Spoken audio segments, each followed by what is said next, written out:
Hello बच्चों, एक बार फिर स्वागत है आपका हमारे YouTube चैनल फिजिक्स कक्षा पर। और दोस्तों, लास्ट वीडियो में हम डिस्कस कर रहे थे कोलिजन। और हमने लास्ट वीडियो में पढ़ा कोलिजन क्या है, कोलिजन के कितने टाइप हैं।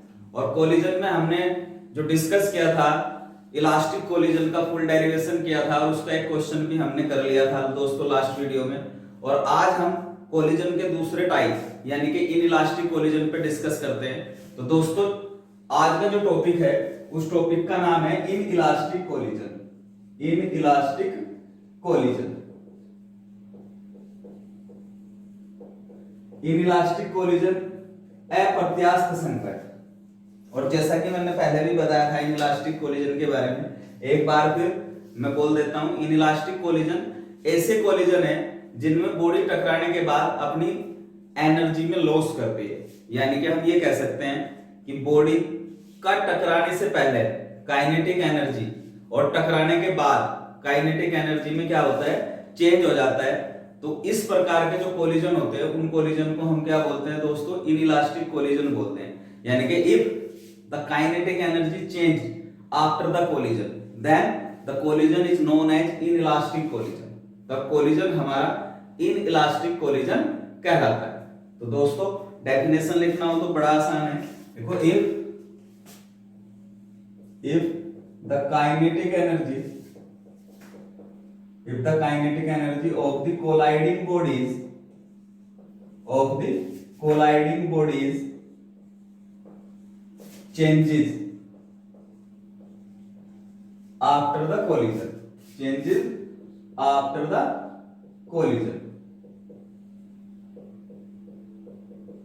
then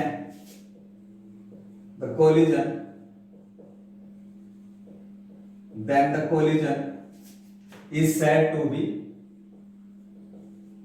inelastic। तब कोलिजन कैसा कहलाता है दोस्तों, इनइलास्टिक कहलाता है, अप्रत्यास्थ संघट कहलाता है। तो डेफिनेशन यानी कि हम बोल सकते हैं K initial is equal to not K final. हम ये भी कह सकते हैं अगर दो बॉडी कोलाइड कर रही हैं तो उनकी इनिशियल काइनेटिक एनर्जी और फाइनल काइनेटिक एनर्जी कंजर्व नहीं रहेगी, समान नहीं रहेगी। तो ऐसे कोलिजन जब भी होंगे दोस्तों, उन कोलिजन्स को हम कहेंगे कि ये कोलिजन्स जो हैं वो इनइलास्टिक कोलिजन है। और जीवन में जितने भी कोलिजन हमारे होते हैं दोस्तों, लगभग सारे क्या होते हैं, इनइलास्टिक होते हैं। इलास्टिक कोलिजन बहुत रेयर देखने को मिलते हैं, क्योंकि कहीं ना कहीं बॉडी सारी की सारी बॉडीज क्या करती हैं, जब आपस में टकराती है तो हमेशा एनर्जी का लॉस रहता ही। और वो एनर्जी का लॉस कितना है ये भी आज देखेंगे। लेकिन उससे पहले हम कुछ देख लें इनइलास्टिक कोलिजन की खासियत क्या है, उस इनइलास्टिक कोलिजन में क्या क्या हो रहा है। तो इलास्टिक कोलिजन की पहली खासियत ये रहती है, इसमें जो काइनेटिक एनर्जी है वो कंजर्व नहीं रहेगी, क्योंकि लॉस होगा तो वो कंजर्व नहीं रहेगी। लॉस किस रूप में होता है, जब बॉडी टकराती है तो हीट के रूप में, फ्रिक्शन लगता है, फ्रिक्शन से क्या होती है, हीट जनरेट होती है। तो वहां पे कहीं ना कहीं इनिशियल काइनेटिक एनर्जी लॉस हो जाती है। तो फाइनल काइनेटिक एनर्जी हमेशा इनिशियल काइनेटिक एनर्जी से कम रहती है कहीं ना कहीं। तो वो कितना लॉस होगा वो भी निकालेंगे। तो काइनेटिक एनर्जी क्या होती है, डज नॉट कंजर्व। तो इस कोलिजन में सबसे पहले क्या रहेगा, काइनेटिक एनर्जी कंजर्व नहीं रहेगी। दूसरा second part, momentum is conserve.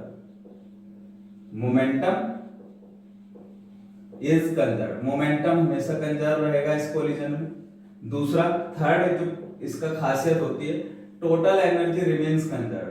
Total energy कभी लॉस नहीं होती दोस्तों, क्योंकि हमने एनर्जी कंजर्वेशन प्रिंसिपल कहीं ना कहीं पढ़ा है, जो ये बोलता है ऊर्जा संरक्षण का सिद्धांत है कि एनर्जी को न तो नष्ट किया जा सकता है न उत्पन्न किया जा सकता है।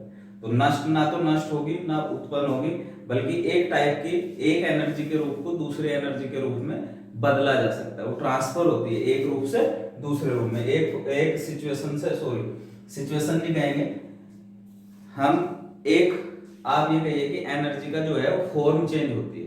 अगर कोई एनर्जी मैकेनिकल फॉर्म में है तो वो हीट फॉर्म में जा सकती है, वो इलेक्ट्रोमैग्नेटिक फॉर्म में जा सकती है।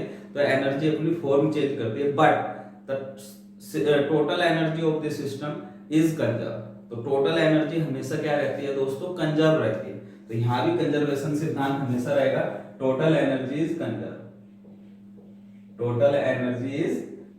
टोटल एनर्जी हमेशा क्या रहती है दोस्तों, कंजर्व रहती है। तो इनइलास्टिक कोलिजन की खासियत ये है कि काइनेटिक एनर्जी का लॉस होगा, यानी कि इसमें काइनेटिक एनर्जी कभी कंजर्व नहीं रहेगी।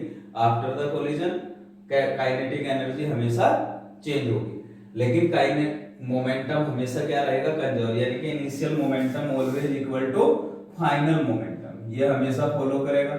और EI यानी कि total energy E initial equal to E final, इसे भी ये क्या करेगा दोस्तों, हमेशा फॉलो करेगा। तो इनइलास्टिक कोलिजन की ये कुछ खासियत होती है। तो हम यहाँ भी एक सिचुएशन कंसीडर कर सकते हैं इनइलास्टिक कोलिजन में, जैसे हमने इलास्टिक कोलिजन वन डायमेंशन पढ़ा था। एक दूसरा होता है perfect inelastic collision. Perfect inelastic collision की कंसीडर हम सिचुएशन कंसीडर कर सकते हैं दोस्तों। और परफेक्टली इनइलास्टिक कोलिजन है क्या, परफेक्टली इनइलास्टिक कोलिजन कब बोलते हैं, मान लीजिए सपोज करो कि दो बॉडी है और ये आपस में टकरा गई एक दूसरे के साथ, तो अगर ये चिपक के चले, एक दूसरे से स्टिक हो जाए, अगर ये दोनों एक साथ किसी कॉमन वेलोसिटी से v से चलने लगे, एक साथ स्टिक हो जाए, तो इस टाइप के कोलिजन को हम बोलते हैं कि ये परफेक्टली इनइलास्टिक कोलिजन है। तो परफेक्टली इनइलास्टिक कोलिजन में सिंपल याद रखेंगे, परफेक्टली इनइलास्टिक कोलिजन में दो बॉडी हमेशा चिपक के चलती हैं, स्टिक होके चलती है एक साथ किसी कॉमन वेलोसिटी से। इसकी वेलोसिटी अलग थी u1, इसकी वेलोसिटी u2 थी, या ये रेस्ट में था, कुछ भी सिचुएशन कंसीडर कर सकते हैं। तो दोनों की वेलोसिटी बिफोर कोलिजन अलग अलग थी, लेकिन जब उन्होंने कोलिजन कर लिया उसके बाद ये चिपक गई आपस में, अब ये छूटती नहीं है एक दूसरे से। तो ये कोलिजन कैसा है दोस्तों, ये परफेक्टली इनइलास्टिक कोलिजन है। तो परफेक्टली इलास्टिक कोलिजन को हम कंसीडर करेंगे दोस्तों, और उसमें वेलोसिटी निकाल लेंगे। अगला जो टॉपिक है वो यही रहेगा। तो आप पढ़ते हैं, डेफिनेशन आपकी समझ में आ गई होगी, पहले भी पढ़ा चुका। और आपको जो नोट्स हैं दोस्तों वो हमारे टेलीग्राम चैनल से मिल सकते हैं। आप टेलीग्राम चैनल से हमसे जुड़ सकते हो। टेलीग्राम चैनल से जुड़ने के लिए आपको कुछ नहीं करना है दोस्तों, सिर्फ इस नंबर 7906902551, ये एक नंबर है मोबाइल नंबर, इस पर आपको सिंपल व्हाट्सएप करना है टेलीग्राम चैनल से जुड़ने के लिए, जहां से मैं आपको टेलीग्राम लिंक पे इनवाइट करूंगा। तो आप टेलीग्राम चैनल से जुड़ जाएंगे, और वहाँ जितने भी टॉपिक या पूरी मैकेनिक्स हम डिस्कस करेंगे, तो वहाँ पे आप सारी मैकेनिक्स के PDF नोट्स ले सकते हैं, सारे हैंड रिटन नोट्स आपको वहाँ मिलेंगे। तो ये आप कर सकते हो, जब भी आपको जरूरत पड़े, आपको लगे कि मुझे नोट्स लेने चाहिए, तो आप हमारे टेलीग्राम चैनल से जुड़ सकते हैं। तो आगे बढ़ते हैं और इनइलास्टिक कोलिजन में दोस्तों वेलोसिटी निकालने की कोशिश करते हैं। तो अब अगला जो टॉपिक है दोस्तों उसका नाम है वेलोसिटी आफ्टर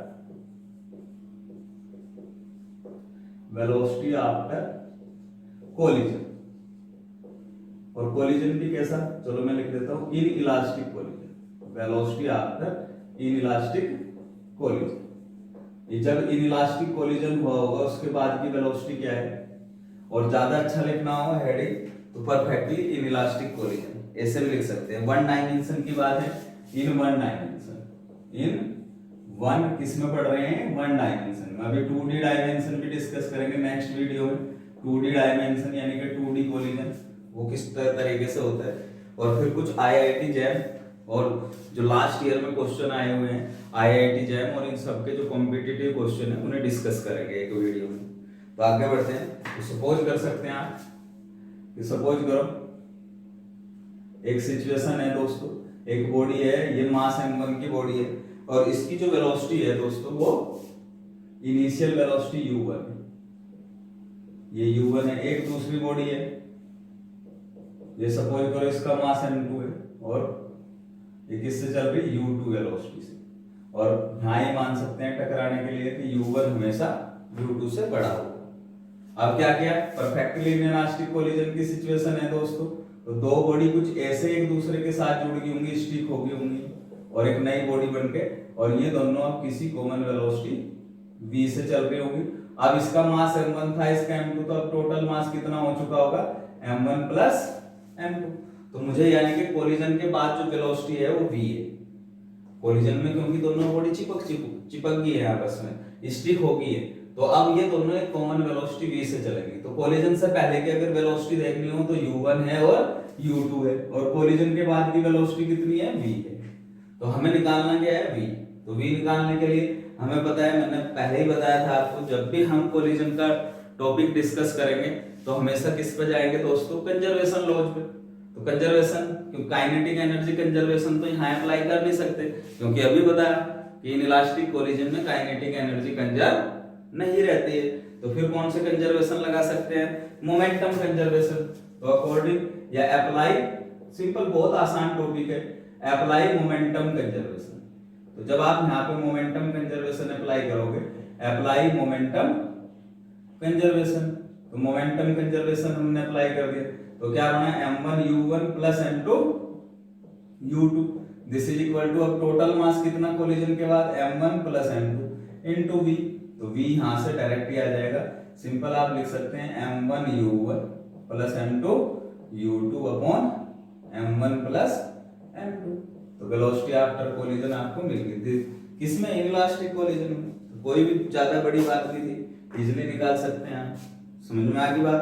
तो इतना सही है ये टॉपिक, ज्यादा बड़ा टॉपिक नहीं है। और आप लिख सकते हैं कि ये दूसरी कंडीशन, आप क्या, अगर ये रेस्ट में आ जाए, सपोज करो एक पार्टिकल केस बना सकते हैं, केस फर्स्ट डिस्कस कर सकते हैं आप। If mass m2 is at rest, अगर मास m2 रेस्ट में है तो हमें पता है फिर क्या होगा, u2 जीरो हो जाएगा। देन कॉमन वेलोसिटी भी कितनी होगी दोस्तों, m1 u1 upon m1 plus m2।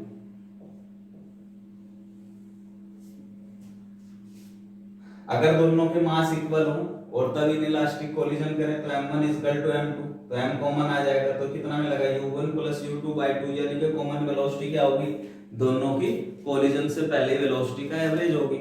आप इजीली निकाल सकते हैं।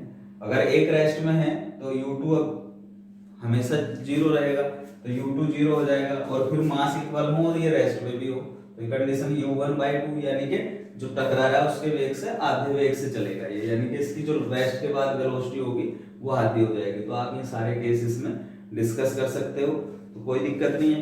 अब यहाँ जो टॉपिक है, जो टॉपिक बनता है, मैंने बताया था इसमें काइनेटिक एनर्जी का लॉस होता है, यानी कि इनिशियल एनर्जी, काइनेटिक एनर्जी हमेशा क्या रहेगी, फाइनल एनर्जी से बड़ी रहेगी। क्यों, क्योंकि बाद में एनर्जी का लॉस हो जाएगा। यानी कि इनिशियल एनर्जी अगर मैं देखूं KI माइनस KF, लॉस ही रहेगा, और लॉस हमेशा क्या आना चाहिए, पॉजिटिव, क्योंकि इनिशियल ज्यादा है और फाइनल। कुछ बच्चे उल्टा भी निकालते हैं, KF माइनस KI, तो ये हमेशा कैसा आना चाहिए, नेगेटिव। तो ये पॉजिटिव आना या नेगेटिव आना आपके KI माइनस KF या KF माइनस KI पे डिपेंड करता है। बस इतना याद रखें कि फाइनल एनर्जी हमेशा इनिशियल एनर्जी से कम होगी, कभी कभी ज्यादा भी हो जाएगा, ऐसा नहीं है। उसे सुपर कोलिजन बोलते हैं। क्या आपने हिट किया, इनइलास्टिक कोलिजन आ गया, और इनइलास्टिक कोलिजन के बाद लॉस की बजाय एनर्जी क्या होगी, बढ़ गई। तो जब एनर्जी बढ़ती है तो that is called super collision.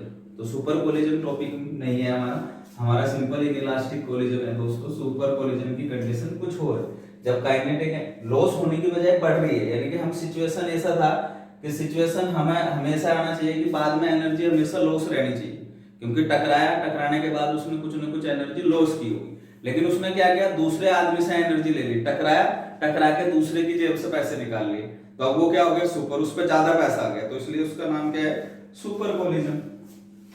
तो वो टॉपिक नहीं है दोस्तों हमारा सुपर कोलिजन वाला। हमें जो पढ़ना है, अब हम पढ़ेंगे loss of kinetic energy. Next topic दोस्तों, loss of kinetic energy inelastic collision, inelastic collision. तो इन इलास्टिक कोलिजन में हमें दोस्तों क्या निकालना है, लॉस ऑफ काइनेटिक एनर्जी निकालना है। बड़ा आसान सा टॉपिक है, और इसे और इजी करने के लिए मैं क्या करूंगा, सपोज करो मेरे पास एक बॉडी है, देखो कैसे इसे बहुत इजी करके पढ़ते हैं, क्योंकि हमें तो सिर्फ सिचुएशन दिखानी है कि हाँ लॉस होता है, और ये U1 से चल रही है, और एक दूसरी बॉडी है, टकराने के लिए हमेशा दूसरा आदमी चाहिए, और ये कोई दूसरा आदमी है दोस्तों, इसका नाम क्या है, M2, ये दूसरा आदमी है, और ये किसमें है, ये खाली पड़ा है, निठल्ला है ये, तो इसकी वेलोसिटी कितनी, जीरो, ये रेस्ट में है, विश्राम कर रहा, एक दूसरा आदमी आके इससे टकराना चाह रहा है, तो ये टकरा गया, टकराने के बाद क्या होगा, दोनों एक जगह आ जाएंगे, ये टकरा गए, टकराने के बाद इसका मास m1, इसका मास m2, तो टोटल मास कितना, m1 प्लस m2, और अब ये दोनों क्या करेंगे, किसी कॉमन वेलोसिटी v से चलने लगेंगे। ठीक है दोस्तों, और v हम पहले ही निकाल चुके हैं, तो हमने क्या करना, तो v निकालने के लिए वी नो दैट, यहां से स्टार्ट करेंगे आर्टिकल, जो हमारा डेरिवेशन है वैसे वी नो दैट, भले ही आप जानते ना, we know that the velocity after collision, velocity after collision, भले ही ना जानते हो आप, जानते तो हैं, लास्ट वीडियो में पढ़ा है, लास्ट वीडियो में नहीं इसी वीडियो में पढ़ा है दोस्तों। तो v इक्वल टू, क्योंकि ये रेस्ट में क्या था, m1 u1 अपॉन क्या आ जाएगा, m1 प्लस m2, इक्वेशन 1 कह रहे हैं। अब हमें कॉमन वेलोसिटी पता है कि कोलिजन के बाद की वेलोसिटी ये रहेगी, तो हम काइनेटिक, हमें निकालना क्या है, लॉस ऑफ काइनेटिक एनर्जी, तो क्या लिखना पड़ेगा, काइनेटिक एनर्जी लिखनी पड़ेगी, क्या, इनिशियल लिखना पड़ेगा और फाइनल लिखना पड़ेगा, फिर दोनों को लॉस निकालने के लिए क्या करना पड़ेगा, सब्ट्रैक्ट करना पड़ेगा। अगर इनिशियल ज्यादा होनी चाहिए, मुझे बताया था, तो अगर KI माइनस KF करेंगे तो रिजल्ट हमारा पॉजिटिव आना चाहिए, अगर KF माइनस KI करेंगे तो रिजल्ट नेगेटिव आना चाहिए। अगर पॉजिटिव आ गया KI माइनस तो इसका मतलब लॉस हुआ है, तो वो देखते हैं, लिखो now the kinetic energy, now बैठ लीजिए आप सब, now the kinetic energy before collision, तो कोलिजन से पहले की एनर्जी हमें निकालनी है, तो कितनी है, कोलिजन से पहले देखो, इस कोलिजन से पहले सिचुएशन ये है, तो इसकी एनर्जी कितनी लिख सकता हूं दोस्तों, हाफ m1 u1 स्क्वायर, और इसकी कितनी, हाफ m2 u2 स्क्वायर, यानी कि 0। तो टोटल एनर्जी बिफोर कोलिजन कितनी, this is equal to half m1 u1 का स्क्वायर, और कुछ है ही। अब after collision kinetic energy, after collision भी लिख सकते हैं, आफ्टर, इस समय लिख रहा है कोलिजन से पहले, इसे मैं KI लिख देता हूं, कोलिजन के बाद KF, KF कितना आपने पता है, हाफ, और ये कितना आ गया m1 plus m2, total mass m1 plus m2 हो गया, और वेलोसिटी कितनी है, v का स्क्वायर। मुझे उम्मीद है समझ में आया होगा आपको, बट परंतु फ्रॉम 1, इक्वेशन 1 से v की वैल्यू रख सकते हैं, k फाइनल कितना मिलेगा, हाफ m1 प्लस m2, और v की वैल्यू रख दो, यहाँ क्या है, m1 u1 upon m1 plus m2 का होल स्क्वायर, ये हमें भी आ गया। अब स्क्वायर इस पे भी आएगा दोस्तों, ये तो यहाँ से ये एक m1 प्लस m2 कैंसिल हो जाएगा, तो k फाइनल कितना बचेगा, half m1 square u1 square upon m1 plus m2, equation number इसे क्या कह देंगे, 2। अब k फाइनल है, k इनिशियल है, तो लॉस ऑफ काइनेटिक एनर्जी कितना होगा दोस्तों, यहां पे कर देते हैं, तो loss of kinetic energy, loss of kinetic energy, loss of kinetic energy कितना होगा, this is equal to k initial minus k final, यानी कि डेल्टा k। अगर आप उल्टा भी लिख सकते हो, k final minus k initial, अगर k इनिशियल आपने पता है इनिशियल एनर्जी ज्यादा होगी और फाइनल एनर्जी लॉस होकर कम आई होगी, तो ये फैक्टर हमेशा पॉजिटिव होना चाहिए अगर लॉस हुआ तो।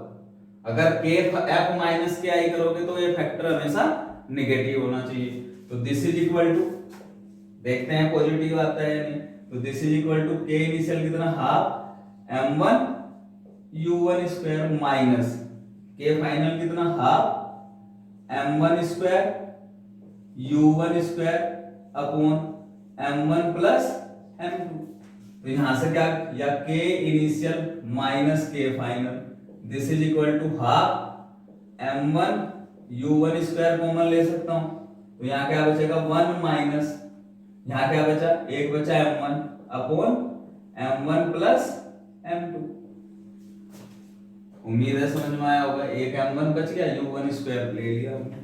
तो दोस्तों इसे थोड़ा सा और सोल्व कर लेते हैं, half m1 u1 square, this is initial energy, और 1, तो इसे लिख सकता हूं m1 plus m2 minus m1 upon m1 plus m2, ऐसे लिख सकते हैं, m1 से m1 माइनस हो गया 0, तो यहाँ क्या बचा, k initial minus k final, this is equal to half m1 u1 square, और ये क्या बचा, m2 upon m1 plus m2। आप देखें क्या है, कोई इसमें निगेटिव फैक्टर है, u1 का square is always positive, m1 मास तो निगेटिव होता ही नहीं, ना m2 का भी निगेटिव है या ना इन दोनों का सम निगेटिव है, तो टोटल फैक्टर क्या है, पॉजिटिव। तो इसका मतलब क्या है, k initial minus k final is always positive, is always positive. So ये पॉजिटिव होना यानी कि लॉस कितना है, पॉजिटिव होना हमें ये बताता है दोस्तों कि व्हाट इज लॉस हुआ है, तो there is a loss of kinetic energy. Positive होने का मीनिंग ये है कि there is a loss of kinetic energy, तो लिख भी सकते हैं so this shows that there is a loss of kinetic energy. तो डेल्टा के की वैल्यू मिल गई। दूसरा तरीके से क्या कर सकते हैं, अगर आपको दिखाना ही है कि के इनिशियल या के फाइनल कम है, तो उसके लिए क्या करेंगे, डिवाइड कर दो। आप इन दो इक्वेशन को डिवाइड करके भी निकाल सकते हो, जैसे मैं कर देता हूं। नाउ इस इक्वेशन को ये के आई अपॉन के एफ, नाउ वी टेक या नाउ डिवाइड, जैसे भी आपने लिखना है, के आई अपॉन के एफ। मैंने क्या किया, के आई अपॉन के एफ। एक फैक्टर और देख सकते हैं जहां से हमें पता लगेगा कि लॉस हुआ है एनर्जी का, तो के आई कितना, हाफ m1 u1 का स्क्वायर, और के फाइनल कितना, half m1 square u1 square upon m1 plus m2। तो यहां से क्या बचा दोस्तों, के आई अपॉन के एफ। देखना जरा, यही बचा है क्या, तो क्या बचेगा, दिस इज इक्वल टू, ऊपर यहां पे बचा, दोबारा देख लेते हैं, सही लिख रहा हूं मैं, हाफ m1 2 और हाफ से हाफ कैंसिल हो गया दोस्त, तो यहां ऊपर क्या बचा, u1 का स्क्वायर खत्म हो गया, यहां बचा 1 अपॉन, ऐसे ही तो बचेगा m1, या ऐसे आप ऐसे लिख लो m1 plus m2 upon m।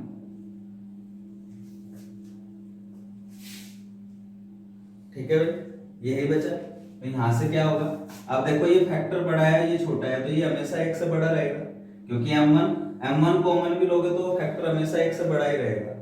Clear है, m1 प्लस m2 ज्यादा है और m1 कम है, तो ये फैक्टर क्या रहेगा, एक से बड़ा, यानी कि के आई अपॉन के एफ ग्रेटर देन 1। तो यहां से क्या मिला, के आई ग्रेटर देन के एफ। तो इनिशियल काइनेटिक एनर्जी हमेशा फाइनल काइनेटिक एनर्जी से बड़ी होगी, यानी कि लॉस जरूर होगा, या हम उल्टा भी लिख सकते हैं, के एफ लेस देन के एफ। तो यहां से सो हो गया कि यहाँ पे इलास्टिक कोलिजन में क्या होता है दोस्तों, हमेशा एनर्जी का लॉस रहता है।